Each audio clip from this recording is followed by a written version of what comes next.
Graça e paz, irmãos. Nós estamos mais uma vez reunidos aqui como igreja. Nós estamos com um grupo de 4 irmãos aqui nessa noite, e nós queremos entrar na presença do Senhor neste culto de oração. E nós temos tantos motivos de levar o nosso pensamento ao trono da graça e dizer: Senhor, como o Senhor é bom. A tua bondade é tão grande para conosco que nós ficamos constrangidos, e nós temos plena convicção nessa noite que nós vivemos pela tua graça, Senhor. Obrigado por mais esse dia, esta quinta-feira, onde nós estamos reunidos para cultuar a ti, Senhor. Visita cada família que nesse momento está cultuando juntamente conosco através desse vídeo, que nós possamos desconectar, desligar os aparelhos de televisão, de rádio, qualquer coisa, Deus, que atrapalhe a nossa comunhão contigo. Nós possamos agora levar uma palavra de oração, ouvir a mensagem que Deus tem a falar aos nossos corações. Cante um hino a Deus, reúna-nos, Deus, mostra que Deus é importante no seu lar, que Jesus Cristo, o príncipe da paz, tem um local especial na sua casa, no seu coração. Não passe essa noite sem glorificar o nome do Senhor. Feche teus olhos. Deus querido, maravilhoso Senhor, muito obrigado, Deus, porque mais um dia está terminando e o Senhor continua sendo nosso amigo.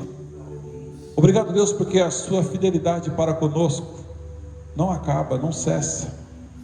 E, ó Deus, nós não conseguimos ter a mesma fidelidade que o Senhor merece, mas nós estamos insistindo, Senhor. Perdoa os nossos pecados, Senhor, as nossas falhas, Senhor, que nós possamos ter cada vez mais vontade de reunirmos, mais vontade, ó Deus, de cantar, mais vontade, ó Deus, de abrir a tua palavra e dizer: Senhor, fala comigo, mais vontade de estar junto com os irmãos, ó Deus, porque o amor que nos une é Jesus Cristo. Ó Deus, receba este culto, no nome de Jesus que nós oramos. Amém, Senhor.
Terás no seu sangue o poder.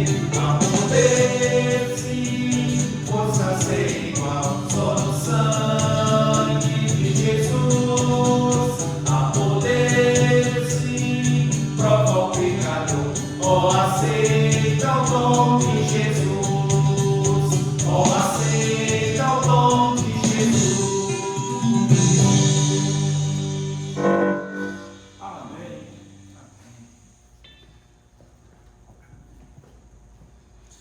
Meus irmãos, esse nome realmente é poderoso. Quando nós conhecemos o poder que há no nome do Senhor Jesus, nós conseguimos entender como Ele pode transformar vidas, como Ele pode transformar situações, como Ele pode mudar circunstâncias, como Ele pode, meus irmãos, mudar a sua vida para melhor. Eu quero meditar com vocês num texto da palavra de Deus. Abra sua Bíblia em Josué capítulo 22. Nós vamos pensar um pouco sobre este capítulo, mas eu quero ler apenas alguns versículos, a partir do versículo 30, Josué capítulo 22, onde Josué abençoa ali o seu povo, e ali ele despede de 2,5 tribos para o outro lado do Jordão. A partir do versículo 30 do capítulo 22 de Josué, diz a palavra do Senhor, versículo 30: ouvindo, pois, Finéias, o sacerdote, e os príncipes da congregação, e os cabeças dos grupos de milhares de Israel, que com ele estavam, a palavra que disseram os filhos de Ruben, os filhos de Gade e os filhos de Manassés, deram-se por satisfeitos. E disse Finéias, filho de Eleazer, o sacerdote, aos filhos de Ruben, e aos filhos de Gade, e aos filhos de Manassés: hoje sabemos que o Senhor está no meio de nós, porquanto não cometestes infidelidade contra o Senhor. Agora livraste os filhos de Israel da mão do Senhor. Até aí. Meus irmãos, nós estamos diante de um texto muito interessante, onde o livro de Josué, trazendo ali, após a conquista da terra, a distribuição da terra prometida, a lealdade à aliança, que eles tinham uma preocupação em manter a lealdade à aliança. Então esse livro aqui, ele divide esses capítulos em algumas partes, mas o tema central aqui é a fidelidade de Deus às suas promessas.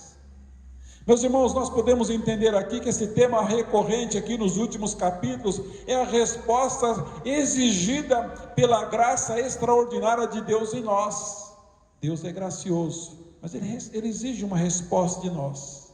Podemos ver que esse livro de Josué, cada capítulo começa com uma declaração. Os 3 últimos capítulos diz assim: chamou o povo ou convocou o povo.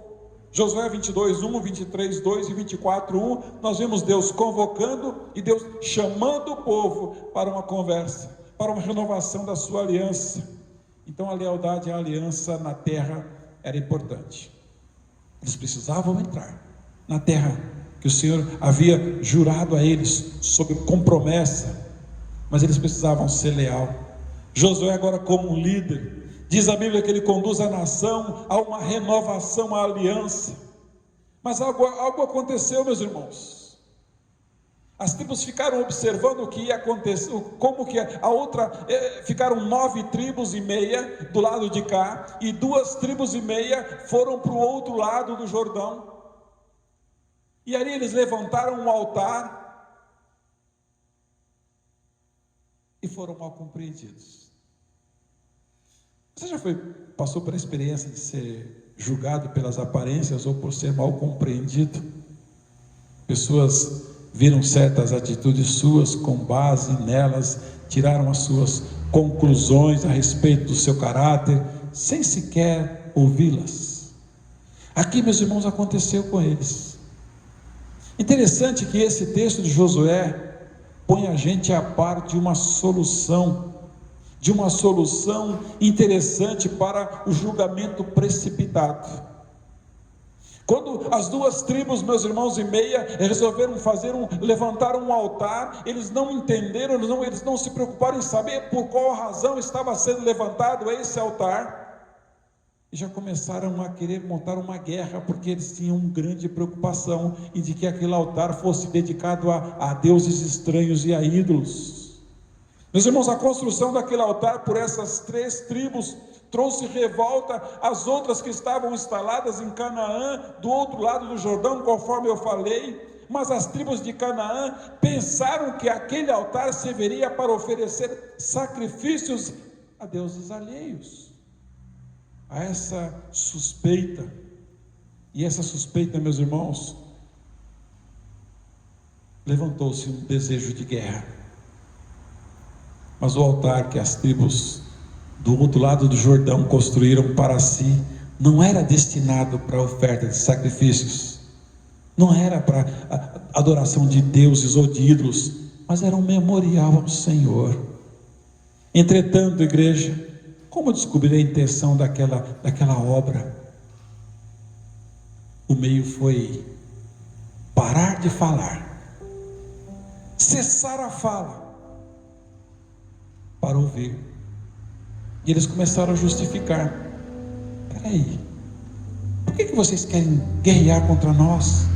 Por que vocês querem lutar contra nós? Vocês não estão entendendo por que nós estamos levantando esse altar?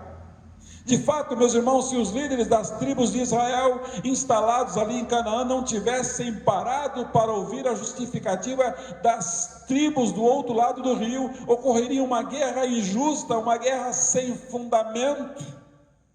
Certamente muitos conflitos entre países, estados, comunidades, famílias poderiam ser evitados se a atitude tomada fosse como a daqueles sábios líderes das tribos de Canaã: ouviram mais e falaram menos.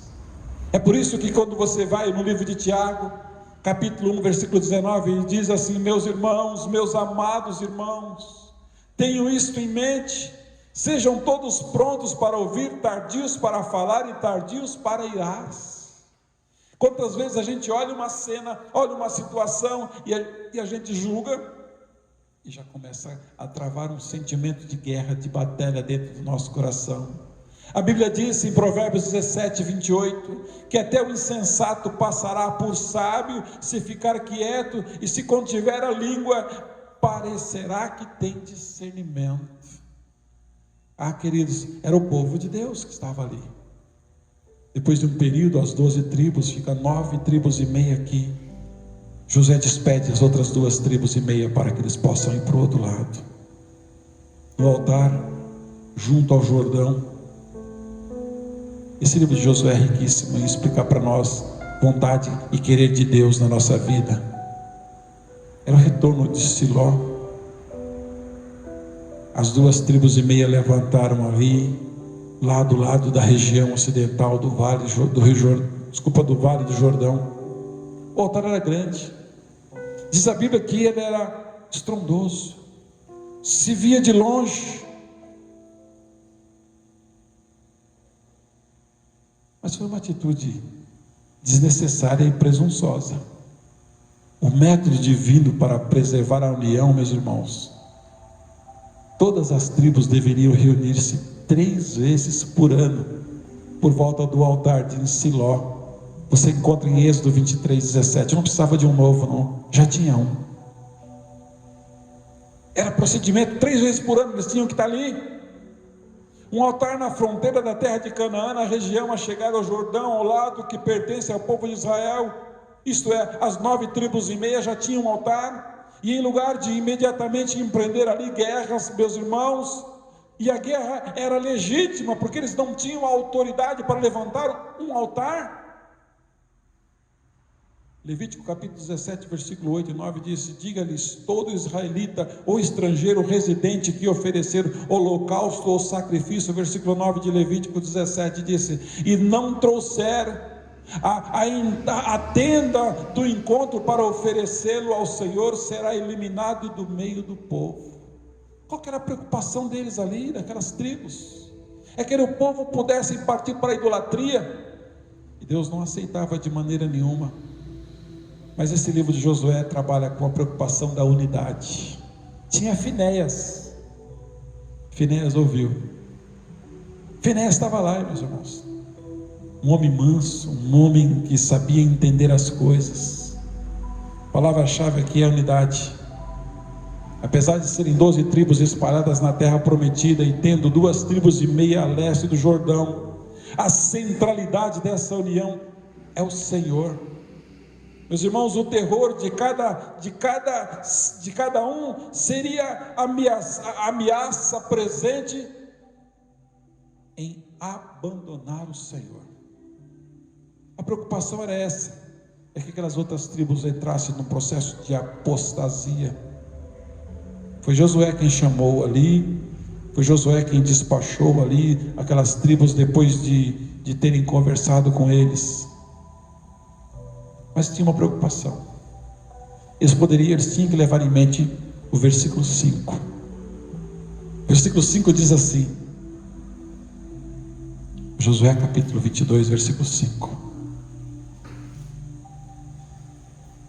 Cuidado que eles tinham que levar. Tende cuidado, porém, de guardar com diligência o mandamento e a lei que Moisés, servo do Senhor, nos ordenou. Que ameis o Senhor vosso Deus, andeis em todos os seus caminhos, guardareis os seus mandamentos e vos achegais a Ele, e os sirvais de todo o vosso coração, de toda a vossa alma. Foi isso que Josué falou. Sabe por quê, meus irmãos? Olha como que começa o capítulo.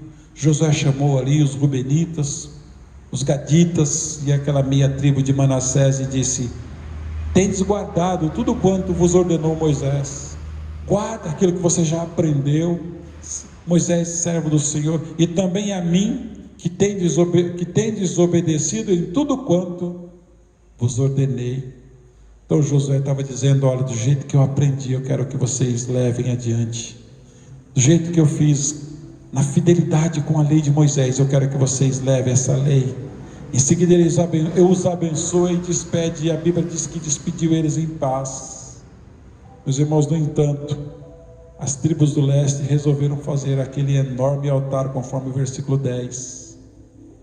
Meus irmãos, todas essas explicações, todas elas que foram precisas através de Finéias e aqueles sábios, todas essas explicações, meus irmãos, poderiam ser evitadas se eles, em vez de terem feito um altar, tivessem feito um memorial. Aquele memorial era simplesmente para que as suas gerações futuras lembrassem quem é Deus, e para que os seus filhos não esquecessem, e para que os filhos deles soubessem que os nossos filhos servem ao mesmo Deus. Tudo isso, meus irmãos, por quê? Porque tem uma diferença aqui. Não precisava ser um altar, basta um memorial. Memorial é lembrar. O memorial era você homenagear, era trazer a memória. Altar não. O altar era para oferecer sacrifícios a Deus. O memorial, meus irmãos, era um marco, era uma cerimônia que visa servir como lembrança de uma palavra ou de um acontecimento. E olha que eles tinham experimentado Deus em todas as fases de sua vida. Os acontecimentos que Deus fizeram eles viverem, jamais poderia esquecer. O altar não. Era a mesa feita de madeira, de terra ou de pedra, sobre a qual se oferecia o sacrifício. Era por isso que eles estavam tão preocupados. Por que eles estão levantando um novo altar, se nós temos um aqui? Meus queridos, era isso que Deus queria, que eles estivessem do outro lado, mas continuassem unidos numa só fé, num só Deus, num só propósito, porque todos caminharam sobre a mesma nuvem, todos eles beberam da mesma fonte, todos eles tiveram a mesma presença do Senhor. É por isso, meus irmãos, que eles tinham que estar atentos. Como é que você está atento à voz de Deus? Os líderes tinham uma preocupação: a quem eles estão servindo? Josué tinha essa preocupação, tanto é que ele fazia questão de deixar claro que ele e a sua casa serviriam ao Senhor. Josué tinha essa preocupação, meus irmãos. Homens estavam ali como Finéias, um homem que tinha no seu coração o desejo de resolver conflitos, apaziguar, trazer novamente o povo à esperança que o Senhor havia garantido e caminhado com eles até entrar na sua terra. Esse é Deus. Mas eu louvo ao Senhor, meus irmãos, porque o mesmo Deus que estava com eles lá é o Deus que está conosco hoje. É o mesmo Deus que sara, que cura e que santifica. A sua casa precisa ter um período. A sua casa tem que ter a presença do Senhor. A sua vida tem que ser um memorial. As pessoas precisam olhar em você e você tem que toda hora lembra os feitos do Senhor. Aquele memorial tinha a incumbência de que as gerações futuras não esquecessem o que o Senhor havia feito. Aquela geração, meus irmãos, tinha uma responsabilidade tão grande que quando ele chega no versículo 34, estando todos satisfeitos agora com a resposta deles, e Finéias explica: olha, aquilo não é para ofensa, mas aquilo é para adorar ao Senhor. Ele deu um nome para aquele altar, chama Et, um testemunho entre nós de que o Senhor é Deus. Tem uma marca na sua vida de que o Senhor é Deus nela? Suas respostas, na sua convicção, na sua forma de reagir quando as coisas não estão bem.